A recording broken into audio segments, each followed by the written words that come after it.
from Via Global Advisors. Kimberly's a very interesting company she has.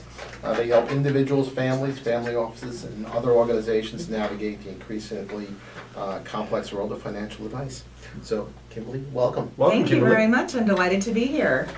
Tell us a little bit about your company. It's a relatively recent development. Relatively recent development and born out of a few different things. So I feel as though the landscape for financial advice has gotten more and more complicated. And if you line up presentations from a variety of providers of services to individuals, so let's say a brokerage firm, a registered investment advisor, an accountant, possibly an estate attorney, a high-end insurance brokerage, you will see the same words in these presentations. You will see comprehensive, holistic, trusted advisor, perhaps sit on the same side of the table as the client. And it has gotten so complicated. And for the person who has financial needs, and most of us do, I believe that navigating that landscape has become not impossible, but close to it, unless you want to do it for your full-time job.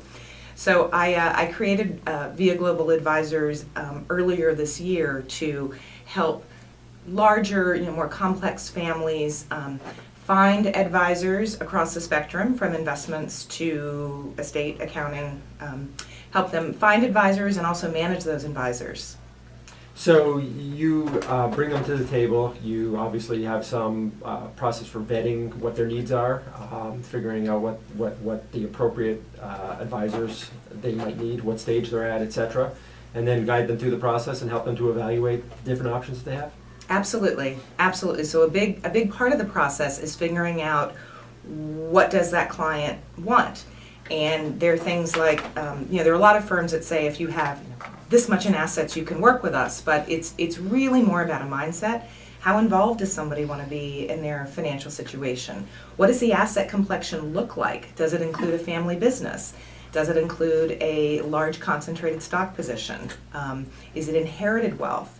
All of these things have a pretty big impact on who the quote ideal advisor will be.